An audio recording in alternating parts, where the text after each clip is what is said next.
Primeira leitura de Rolf, de textos de Sri Aurobindo, do capítulo Os Guardiães da Luz, da obra O Segredo dos Vedas. São Paulo, curso de fim de semana, Centro Raja, Itapecerica da Serra, abril de 1986.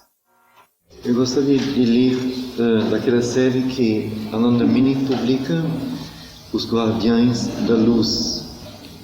Suponho, assim, pela complexidade do texto, que talvez a maioria nem tenha, assim, muita penetração nos textos, ou no mínimo em parte não. E acho bom a gente ver em conjunto uma vez o valor disto, porque não é casual que eu coloquei isso na Ananda. Eu acho realmente que tem muita coisa a nos dizer e que nós podemos aprender demais com isso. Mas lerei trechos que ainda não foram publicados, seriam na Ananda 50, 51 por aí. E são trechos apenas. Então tem aqui uma parte que fala de um Rishi Shunashepa. Esses rishis bem antigos são em parte figuras históricas, em parte figuras lendárias. Mas para nós são mais, eu diria, símbolos de uma atitude de homem, de vida, de consciência, de energia, de força, de se colocar diante da vida. No fundo, pouco interessa, vamos ver, se este homem realmente viveu naquele tempo e que idade tinha e o que ele era. O trecho aqui fala do pecado. Pecado, assim, é uma noção muito forte na igreja católica, protestante também, católica especialmente. E é uma noção bastante fatal, afinal, bastante pesada. Então ele diz aqui o rude conceito do pecado como resultado de uma ruindade natural não encontrou lugar no pensamento dos rishis, estes pensadores profundos e sutis psicólogos. O que eles perceberam foi uma grande força insistente de ignorância.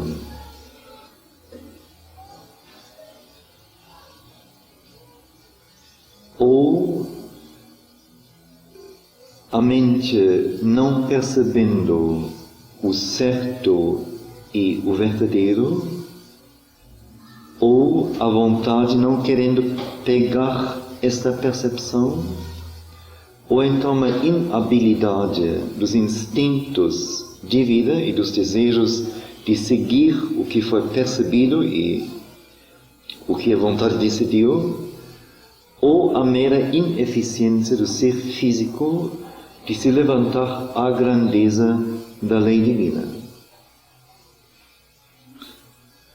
Vasishta, um outro rishi, num hino apaixonado à grande divindade Varuna, falarei sobre Varuna depois,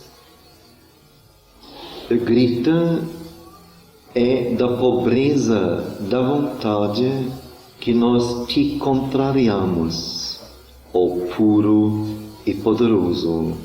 Seja gracioso para nós, tenha graça. A sede encontrou teu adorador, embora ele estava em meio às águas. Embora ele tenha estado em meio às águas. Seja gracioso, o Senhor poderoso, tenha graça.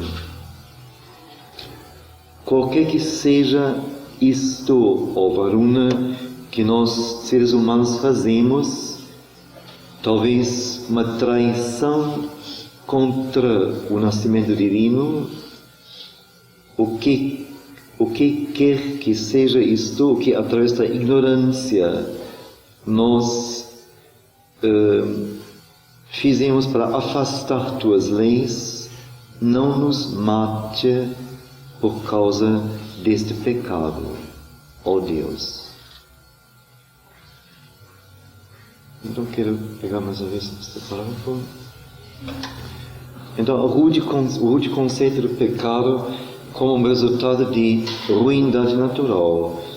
Quer dizer, o ser humano, então, teria uma parte ruim, diabólica, demoníaca, podre em si, e, inevitavelmente, teria que pecar por causa desta parte.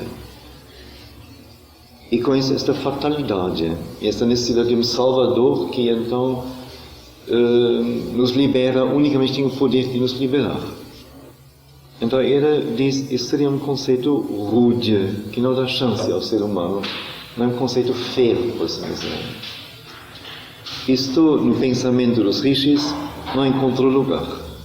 Eles não podiam conceber uma harmonia estabelecida, um mundo criado pelo Todo-Poderoso, pelo Harmonioso, pelo Consciente, todo consciente, que daria ao seu ser mais evoluído esta parte inextinguivelmente ruim, e o fizesse necessariamente agir desta maneira. Isso é primitivo realmente. Então, para eles, sendo pensadores profundos e, muito interessante, psicólogos sutis, naturalmente, graças a Deus, sem faculdade de psicologia ainda, e sem diploma, ou diplomas, mas conhecedores da natureza humana, da alma humana. Então, o que eles viram no homem, com outras palavras, foi algo muito diferente. Não uma ruindade inerente, não só inerente, mas que não poderia nunca ser tirada dele. Ele nasce com isto, vive com isto, morre com isto. Mas, muito mais, como eu disse depois, uma ignorância. Quer dizer, um não saber, um não conhecer. Então, o que eles perceberam era uma grande força, grande, insistente força de ignorância. Essa força de ignorância deveria ser imaginada com que aí, à nossa volta, em tudo, assim nos penetrando e nos solicitando de uma determinada maneira, ou de determinados modos. Também, não que nós fôssemos inevitavelmente, mortalmente, fatalmente ignorantes. Seria também um pecado mortal realmente. Mas ainda estamos envolvidos em ignorância. E ela nos marca, ela nos cunha. E ela então nos leva ao seguinte, aí a coisa fica assim, acho muito agudamente interessante para nós. Ou a mente sendo envolvida nesta força de ignorância, atravessada por ela, dirigida em seus movimentos, pensamentos, formações, por esta força da ignorância. Então, ou a mente não percebendo o certo e o verdadeiro. Ela não percebe, não vê. Ou, caso perceba, então a vontade não querendo pegar o percebido. Então, se vê o que é certo e o que é errado, diz, bom, o certo é verdadeiro, nem fala de certo e errado, só fala do certo e do verdadeiro. E a vontade diz, bom, eu não posso fazer nada, todo mundo é assim, as coisas são assim, eu sou muito fraco, muito frágil, e não vou lutar, e não posso lutar, ou tenta um pouco, depois desiste, e assim por diante. Então, é visto o que é certo, mas a vontade se declara impotente. Então, isso psicologicamente é muito exato, muito certo. Ou então, uma inabilidade dos instintos da vida. Como nós somos seres vivos, temos o físico e somos equipados para, como seres físicos, existirmos, quer dizer, temos que nos sustentar em termos materiais, alimentação, respiração, etc. Temos que nos propagar como espécie, então temos o aparato sexual, etc. São todas propensões que regem a nós fisicamente, vitalmente.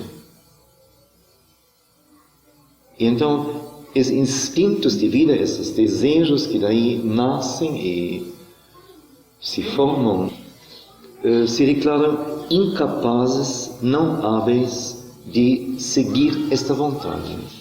Então, a mente viu, a vontade resolveu.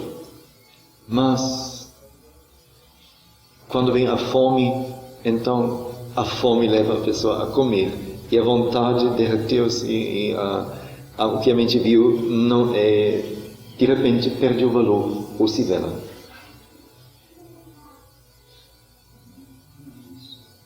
Não.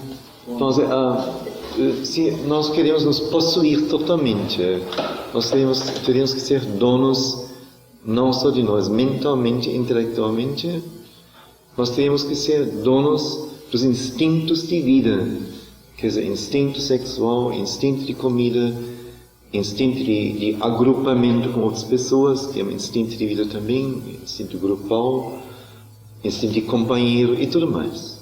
Não que nós devêssemos desistir disto e como que asceticamente dar fim à nossa vida, porque se desistimos de tudo isso, nós temos que morrer, é óbvio. Mas dominar, ter-se tanto em mão, que nós podemos ter isto ou não. Podemos ter isto sem apego. E quando nos faltar, nós não deveríamos sentir falta. Também não deveríamos simplesmente ser a réplica daquilo que a época faz, propaga, propõe.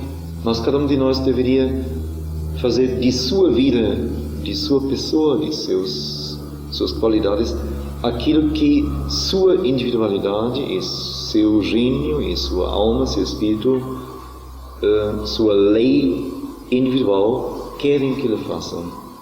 Por isso, então, temos que possuir as coisas. Enquanto sou ainda vítima e levado pelas coisas, não possuo as coisas.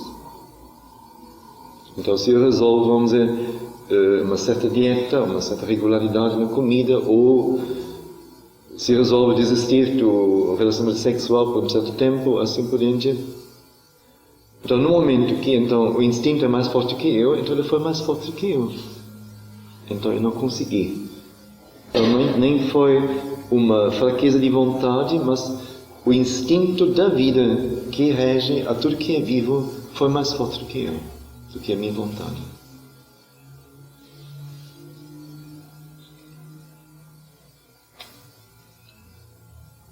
Ou a mera ineficiência do ser físico de se elevar à grandeza da lei divina. O ser físico, além de ser o recipiente e o veículo dos instintos divinos, dos desejos, também da intelectualidade, naturalmente, das emoções. Ele, como tal, vamos dizer, é matéria. Esta matéria é amplamente subconsciente ou inconsciente mesmo. E a tendência é não ter forma, dissolver-se, voltar ao seio, não ter que se manter individualmente contra o mundo, difícil, hostil, lutar por seu lugar nisto, cuidar das coisas, responder a 1000 exigências, 1000 colocações, que tudo difícil. O ser físico não quer isto, ele quer se desfazer, esquecer. Dormir é o grande recurso do ser físico para se apagar. Ou esta tendência assim da inércia, não? Do peso, de não se levantar, de não querer saber, de tampar a cabeça, tampar o ouvido, ficar no escuro, ficar largado, de relaxar para dentro do chão, não? De se desfazer. Então, ineficaz ou incapaz de se erguer, de assumir a intelectualidade, de assumir a ideia, de assumir a aspiração, fisicamente. Em vez de largar-se, apagar-se, não querer nada. Isso está dentro de cada um de nós. o que seria em termos das qualidades da Índia antiga, as 3 qualidades da natureza, tamas, o peso, a inércia, este escuro ser escuro, escuro querer ser escuro. Eu vejo que essa possibilidade está ligada à anterior. Sim. Porque vai ser maior a inércia à medida que você se deixa mais dominar pelos instintos. Mas, ao mesmo tempo, vamos dizer, o próprio instinto pode lhe levar a uma paixão. Se você se apaixona, então o instinto vence essa inércia e coloca você em ação, em atividade. Mas, por exemplo, se você se deixa dominar pelo instinto da fome, você come exageradamente, isso vai levar a uma inércia maior, a um sono maior. Sim. Pode ser tanto para um lado quanto para o outro. Não é? Nós vamos dizer, a própria tendência da matéria é permanecer no estado de matéria, que nem animada, e menos ainda, vamos dizer, percorrida por um sistema nervoso, sensibilidade, e menos ainda atingir por uma mente que comanda e que quer algo do ser físico. É uma tendência real em todos nós, é óbvio.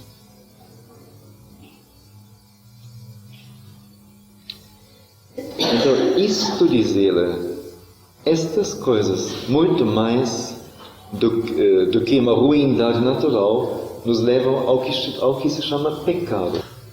Quer dizer, é seguir não a maior luz e maior a energia mais clara, mais intensa, mais ligada ao alto, ao avante, ao ir, mas este ceder, este sancionar coisas que não são a nossa melhor parte. Nós que nos ligam para trás, para o reino animal, o reino vegetal, o reino dos minerais, ao mar, ao seio, ao nada, ao aforme. Quando se segue a este... Então sempre se sacrifica a possibilidade de ir adiante, de se formar, de dar mais um passo, se sacrifica isto e desliza para trás. Então isso seria o pecado. É um pecado em relação à nossa possibilidade de nós crescermos, de nós nos ampliarmos, de nós assumirmos o que em termos de grandeza, de realidade maior podemos ser e devemos ser. Este é o pecado, o próprio pecado. O resto é uma circunstância, um pretexto, a natureza nos pega, cada um de nós de outro jeito, mas cada um tem suas fraquezas. Então, esse hino, no hino, assim, tão real em termos, outra vez, psicológicos também, humanos, é da pobreza da vontade que nós te contrariamos, ó puro e poderoso. Quer dizer, a nossa vontade é tão pobre que ela não conseguiu nos dar o sustento, a energia, a luz, a medida que não segurou. Isto foi o nosso... isto foi a nossa perdição, por assim dizer. Então seja gracioso para nós, tenha graça. É muito lindo isto. A sede encontrou teu adorador, embora ele estava em meio às águas. A todo momento, todo poder está à nossa disposição. Mas a gente se comporta como se não tivesse nada.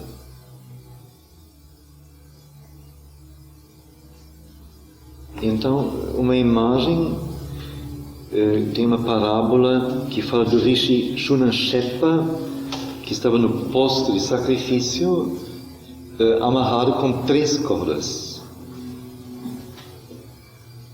Então o texto aqui é: o posto de sacrifício, quer dizer, antigamente se sacrificava animais e às vezes também homens.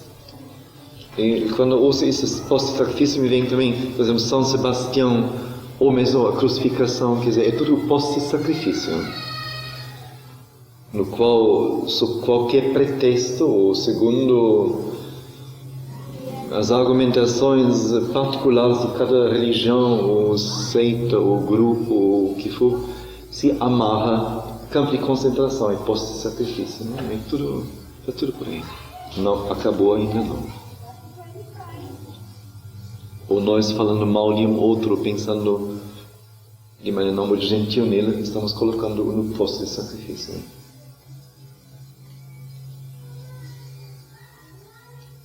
Então, a ignorância, esta matriz do pecado, é da ignorância que nasce tudo que é chamado de pecado, tem seu efeito substancial, tem em seu efeito substancial a aparência de uma tripla corda de mente limitada, vida ineficiente e obscura animalidade física. As três cordas com as quais o Rishi Shunashepa, na parábola, foi preso como uma vítima ao posto de sacrifício. Então é muito sutil e maravilhoso, não? Quer dizer, é uma parábola, tem uma imagem, mas como que cada elemento da imagem tem um significado bastante real, bastante profundo. Então a ignorância tem a aparência de uma tripla corda, que então amarra a nós no posto de sacrifício. Corda número 1, mente limitada. Corda número 2, vida ineficiente. A vida que não atende ao que é visto, mostrado pela consciência, mas que se perpetua em seus movimentos habituais ou instintivos. E a obscura animalidade física, então não no sentido de vitalidade, mas mais física mesmo. E seriam as três cordas com que o Rishi Shunashepa, cada um de nós é este Rishi, é preso como uma vítima ao posto de sacrifício. Ora, mente limitada parece então, vamos dizer, as crianças aqui, ou esta mulher do caseiro, assim, seriam as mentes limitadas. A gente não tem mente limitada. A gente está aqui ouvindo Sri Aurobindo, lendo Sri Aurobindo, não é fácil. Mas, ao meu ver, não é, vamos dizer, a questão do dote, nem a questão menos ainda de formação. Isso é quase incidental. Quantos potenciais intelectuais em certas pessoas simplesmente não desenvolvidas, porque não tiveram a chance de frequentar uma escola ou universidade, ter alguma instrução. Mas a mente limitada seria a mente individual, isso seria a primeira coisa, individual, quer dizer, cada um agora chamado em sua qualificação como indivíduo, enquanto ela não consegue arrancar de si o cobertor, a cobertura de conceitos, de medos, de superstições, de tudo o que nos barra a visão e o que impede com que a gente assuma a si e a vida e com que incendie a si e a sua vida a partir daquilo que a mente é capaz de ver. Ela é capaz de ver bastante. Mas para isso ela tem que deixar suas limitações atrás. Enquanto ela está presa a conceitos sociais, familiares, nacionais, de patriotismo, religiosos, filosóficos, culturais, de época, então podem ser as coisas mais bem boladas e maiores que existem. Mas tudo é padrão, tudo é anônimo, tudo é adotado. É um papagaio que temos em vez de uma mente. Ele repete o que a época diz, o que a religião diz, o que a filosofia diz, o que mamãe diz, o que papai diz, o que a moral diz, o que a ética diz, o que o professor diz, o que o guru diz, etc. Nossa mente que se ergue e como que pega as coisas, prova, disseca e diz sim ou não. E nosso sim ou não, mas que agora busca seu alimento e tenta se edificar. É ver. São bem poucas realmente. Bem poucas. A maioria aceita as coisas como se fossem fatais.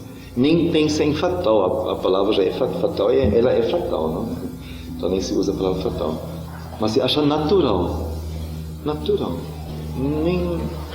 Nem passa pela cabeça, vou usar essa popular, nem passa pela cabeça que a coisa pode ser diferente. E ela não só pode, mas deveria ser muito diferente. Muito. Sim. Essa busca deveria partir de uma aspiração interior ou não necessariamente? Sem dúvida. Mas vamos dizer, essa aspiração interior, ela não precisaria necessariamente nascer, vamos dizer, como que de dentro da pessoa, ela apartada de tudo. Mas eu diria, quantos convites já recebemos, quantas palavras, quantas mensagens, quantos indícios, quantos golpes, quantos impulsos, quantas aberturas, quanto nos foi mostrado já na vida? Muita coisa mesmo. Mas a mente talvez se entusiasmou por um tempinho e depois a vida outra vez apagou aqueles fogos mais puros e a gente se acomodou. Então, talvez tenha mais um livro na estante, tem mais um grupo que se frequenta às vezes, chegando atrasado e saindo antes, porque tem compromissos, etc. Sim. É possível ver isso sem se isolar das coisas que estão impostas na sociedade, como convivendo lá dentro? Eu diria, a tarefa é esta. Ora, é mais difícil do que isolando-se é mais fácil. E também isolando-se como que você se libera de um grande número de problemas. Se você vive, vamos dizer, na natureza, então, assim, a maior parte dos problemas que a nós ataca a todo momento, enquanto vivemos em conjunto, nem se coloca para você. Se você vive isolado. Mas com isso você não solucionou, você escapuliu, você fugiu, você evitou apenas, não é? Agora é possível chegar convivendo. Óbvio. Ora, que é dificílimo,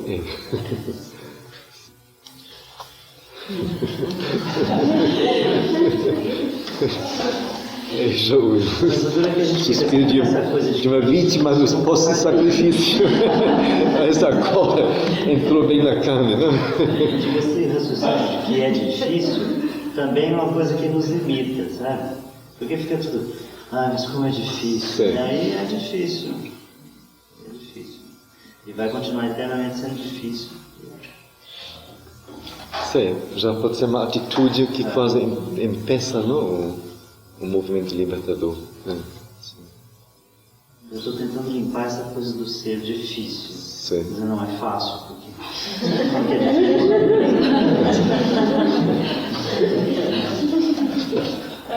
Só quando você tenta, você vai ver que é difícil mesmo. Que não é fácil. O fato de dizer que é difícil é uma dificuldade a mais.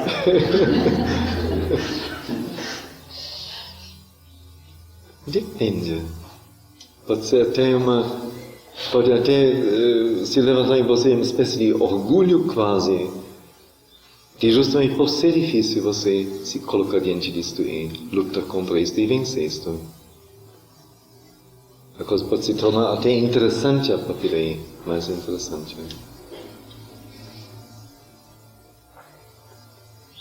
Mas, vamos dizer, ele tem toda a razão. Dizendo é difícil, realmente, isso faz-me se torna uma sugestão que recai sobre quem diz isto. e impede realmente o movimento mais direto, não? Eu acho que aí tem você pode dizer, é difícil de uma maneira derrotista, Sim. e se entregar, é difícil, então, ou então você pode dizer, é difícil, mas vamos lá. Porque tudo na vida é difícil. Se você for pensar, nada é fácil. Eu acho que depende da atitude com que a gente encara, se é difícil, sim. Talvez eu estou mais com ele. Como se a própria questão nem seria ser difícil ou não difícil, mas a coisa ser feita. Então estou diante disto. Então é para ser feito, então é para ser feito. Então vou me pôr ao trabalho.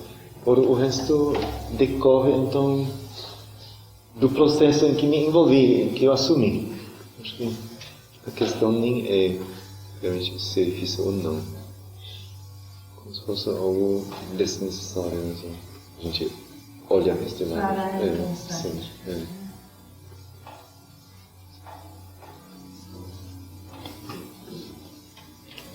Mas a segunda coisa então seria a vida ineficiente.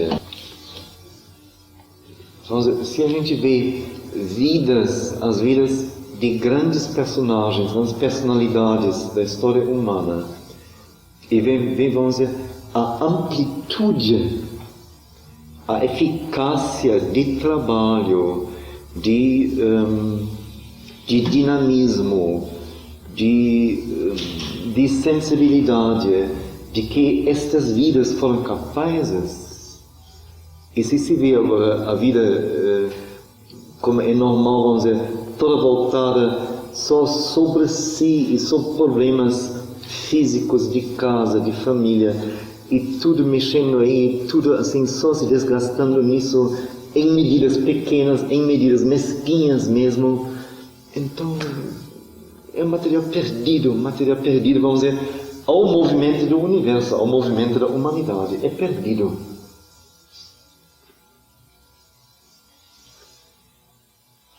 Vamos dizer, de quanto uma vida é capaz? De quanto?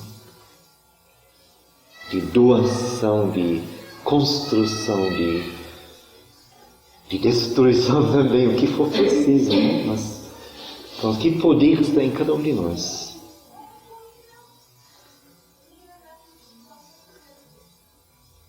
E como que se defende contra isso? E realmente não quer nem ver. Aí é realmente isso mesmo.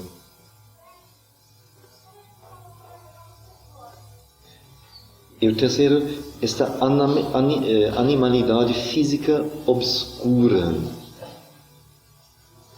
Eu sinto assim, uma coisa assim muito primeva mesmo, vamos dizer, o próprio físico.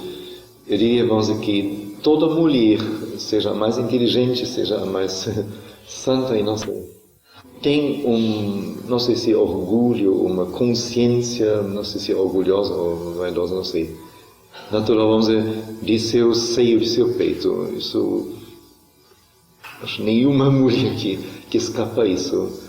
E o homem tem propriedades semelhantes, mas, como digo, assim, numa base assim totalmente primitiva, que não tem nada a ver com individualidade, nada a ver com beleza, nada a ver, é simplesmente o possuir aquela qualidade física, uma obscura animalidade física. Está em cada um de nós, mas em cada um. Enquanto a gente não limpa isto e não penetra isso com a consciência e não sensibiliza e não expõe à luz, então estamos presos ao animal por enquanto. Então todas as grandes aspirações podem ir até certo ponto, mas só até lá, senão ultrapassa uma certa linha. Isso.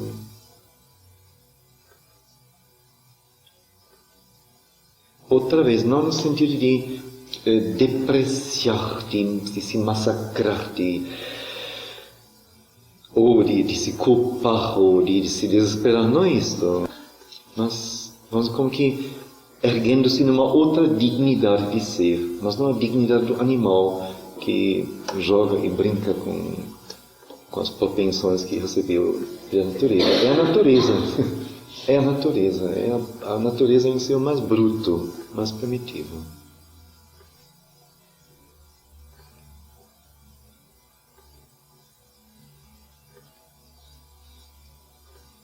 Então, as 3 cordas bastante pesadas, bastante sérias. E, assim, achei. Então, o resultado todo é uma pobreza em luta, uma pobreza inerte do ser. Então, o ser, vamos dizer, o ser, como nós não apenas somos dotados de mente limitada, vida ineficiente, obscura animalidade física, mas como, em essência, principalmente e basicamente, somos um ser interior e um ser divino, espiritual. Como há energias em nós, potências enormes que nos interligam a outros planos. Então, há algo em nós que não aceita isto, e que não quer isto, e que luta contra isto. Mas, enquanto a mente fica limitada, enquanto a vida fica ineficiente, sempre se rendendo às mesquinhezas, enquanto ficamos com esta vaidade animalista, escura, bem-estar escuro, então esta luta vai ser pobre, vai ser uma pobreza de luta, porque luta um pouquinho e luta nos pontos justamente onde não pode vencer, ou onde o resultado tem que ser pequeno necessariamente, onde não se faz um grande esforço, onde não se precisa rasgar, romper, destruir nada, mas pode proteger tudo, levar tudo, embrulhar tudo. Ou então é inerte, uma pobreza inerte, não que diz, não sei, não posso, não me interessa, deixe-me em paz, por favor. É assim. Então nem mexe.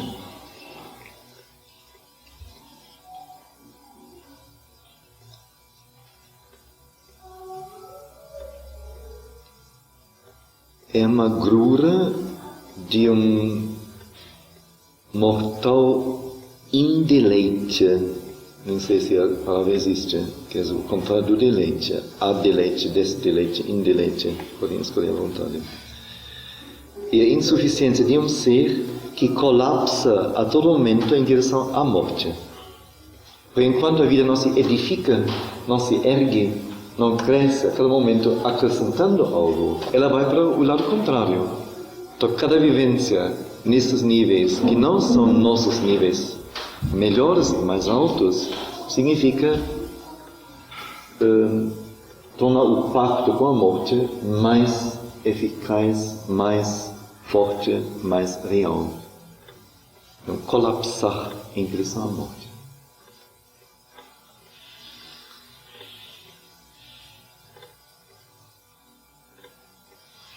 Então é interessante, quando Varuna, nós vamos ler nessas leituras, especialmente sobre Varuna, 2 divindades védicas, Varuna e Mitra. Não no sentido de nós agora colocamos em nosso panteão uma estátua de gesso de Varuna pintadinha e uma de Mitra pintadinha e colocamos flores aos pés dos dois, flores físicas aos pés dos dois. Isso não nos cabe mais. Isso, em outras épocas, outras culturas, tudo bem, mas para nós não mais. Isso. Mas encontramos nestas duas com que ideias de ser que eles representam partes essenciais nossas e possibilidades nossas e potenciais nossas. Isso é interessante. Isso é altamente interessante e altamente revelador, realmente. Podemos aprender muito com isso. Então, no momento ele diz, quando Varuna, o poderoso, vem e rompe ou rasga esta restrição tripla, nós somos libertados em direção a riquezas e imortalidade. Então, ontem à noite foi assim um pouco, eu falei rapidamente, as imagens interiores que eu tentei mostrar nos slides e sobre as quais falei também um pouco, como somos ricos, imensamente ricos em nós, dentro de nós, e como a nossa vida não nos permite nós vivermos ricamente. Mas como ela nos prende, restringe a umas poucas linhas, umas poucas atividades, uns poucos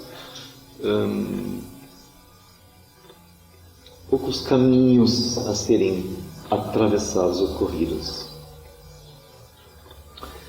E agora, maravilhoso, erguido, o homem real se eleva à sua verdadeira realeza no ser não dividido.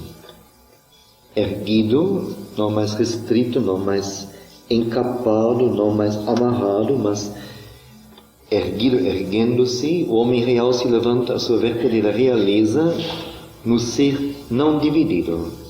Quer dizer, não a mente contradizendo a vontade contradizendo a mente, a emoção contradizendo a decisão mental, a animalidade contradizendo ao que é visto como certo, etc, etc. Não? Quantos conflitos, quantas coisas de nós, não? Mas coisas mínimas. O conflito se fica agora aqui descalço, ou é melhor botar uma meia. A todo momento, não? Todo momento, qualquer decisão nos é exigida e a gente não sabe ainda decidir seguramente, simplesmente, e segundo a luz maior.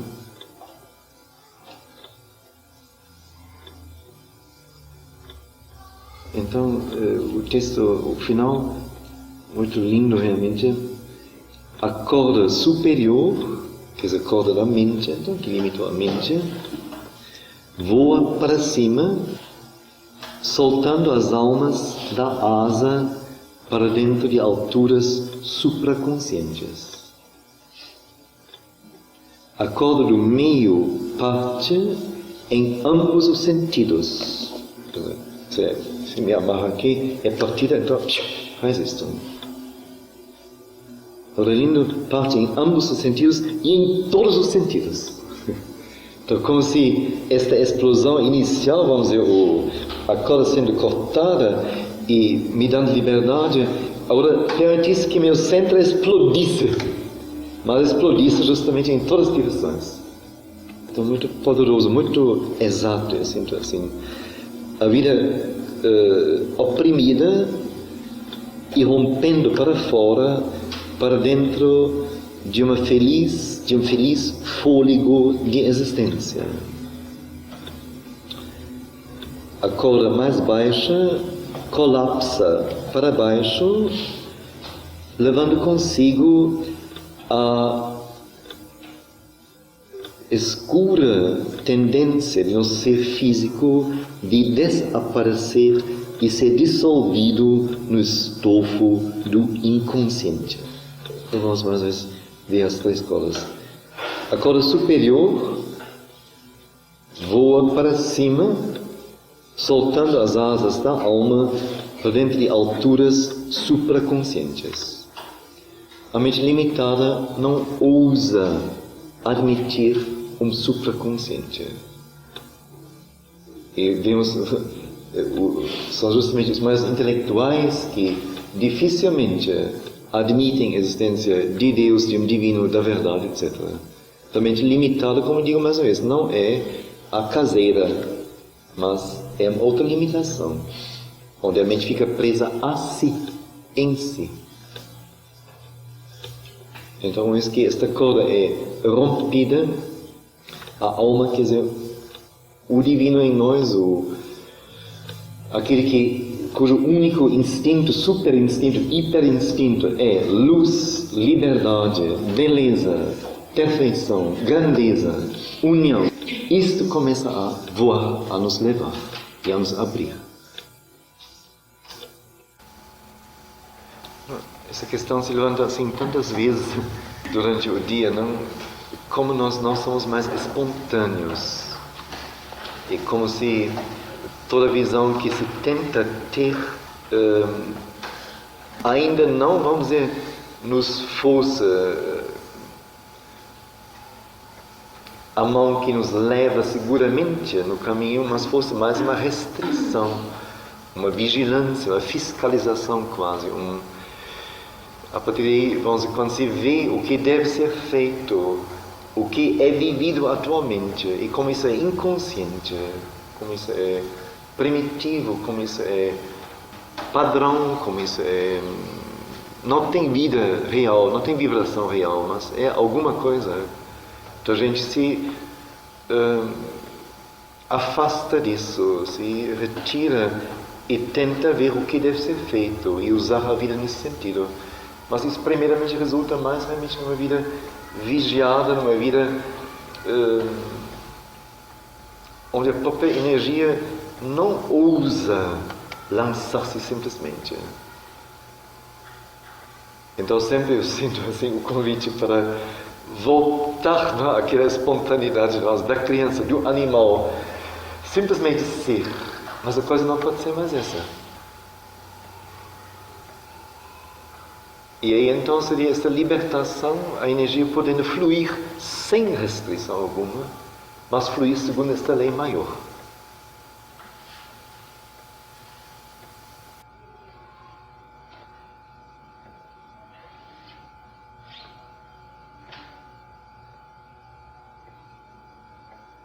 E a corda mais baixa, então, colapsa para baixo, uma imagem muito poderosa, não? Que é uma corda cortada, ela faz, não? Ela cai assim, esse tom assim, meio abafado, não? Quando ela cai no chão, não? É bem real. E leva consigo a tendência escura em nosso ser físico de desaparecer e ser dissolvido no estofo do inconsciente. É uma tendência que realmente está em nós. E ela é forte, é muito forte. Como hoje em dia, vamos dizer, a atitude social mudou muito, não? Assim, nos últimos 50 anos talvez. Quer dizer, onde, como hoje, assim, qualquer um se larga em qualquer canto, em qualquer situação, de barriga ou de costas, ou em qualquer canto, e qualquer conversa, de repente, alguém está aí deitado, largado no chão. O que antigamente não era possível, não. Absolutamente. Não era mesmo. Nem há tanto tempo. Então, isso é bom, porque realmente cortou uma corda. Cortou. Só que agora você vê como as pessoas colapsam, não? Colapsam, já disse, relaxando, não sei o quê. Mas na verdade se entregando essa tendência, não, assim, devastadora de não existir, não, de ficar lá largado, não? Então, faz uma cara interessada, não, ouve, cochila um pouquinho, ouve de novo, não? Sente mil coisas ou não sente, não sei. Acho que relaxamento real tem muito pouco nisso. É mais um favorecer esta inércia, esta tendência a dissolver fisicamente.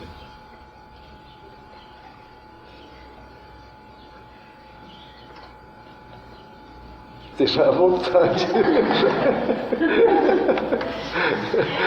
Agora vem aquela coisa que falei, né? Mas que a gente sabe, então já não pode mais ser espontâneo, não? Então alguém vai depois na aula querer deitar e dizer, meu Deus, você falou. O que fazer agora? Ficar em pé também é ocioso, impossível. Idiótico. Eu acho que essa alusão não foi a nenhum de nós, né? Não foi, não. Quem te pergunta? Então, vou ler só mais uma vez o texto todo, sem mais comentar. Aí está o tempo certo. Quer dizer, parte do termo pecado, questão do pecado. O rude conceito do pecado como um resultado de ruindade natural não encontrou lugar no pensamento dos rishis, esses profundos pensadores e sutis psicólogos. O que eles perceberam foi uma grande força insistente de ignorância. A mente ou a mente não percebendo o certo e o verdadeiro, ou a vontade não pegando a percepção da mente, ou uma inabilidade dos instintos da vida e dos desejos de seguir o que foi percebido e pegado pela vontade, ou a mera ineficiência do ser físico para se elevar à grandeza da lei divina.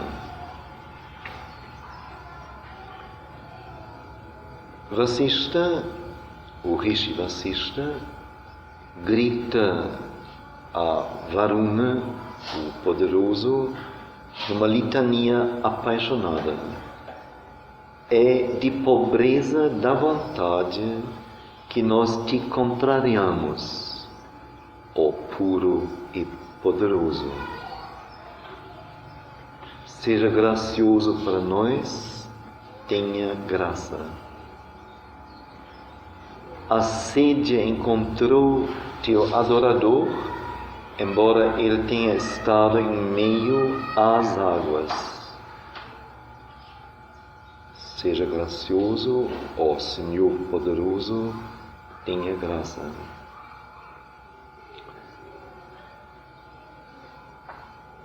O que quer que seja, ó Varuna, que nós seres humanos fazemos, uma traição do nascimento divino, onde quer que seja que através da ignorância nós afastamos tuas leis, não nos mata por causa deste pecado, ó Deus. Então, o pecado seria afastar as leis divinas de si. A ignorância, esta matriz do pecado, tem como seu efeito substancial a aparência de uma tripla corda de mente limitada, vida ineficiente, obscura animalidade física. As três cordas com que o Rishi Shunashepa, na parábola, estava preso como uma vítima ao posto de sacrifício. O resultado todo é uma pobreza em luta ou inércia do ser. É a magrura de um não deleite mortal e da insuficiência de um ser que colapsa a cada momento em direção à morte. Quando Varuna, o poderoso, vem e rasga esta restrição tripla, nós somos libertados em direção a riquezas e imortalidade. Erguido, o homem real se eleva à sua verdadeira realeza no ser não dividido. A corda de cima voa para cima, soltando as asas da alma para dentro de alturas supraconscientes. A corda do meio parte em ambos os sentidos e em todos os sentidos. A vida oprimida irrompendo para fora, para dentro de um fôlego feliz de existência. A corda mais baixa colapsa para baixo, levando consigo a tendência obscura de nosso ser físico de desaparecer e ser dissolvido no estofo do inconsciente.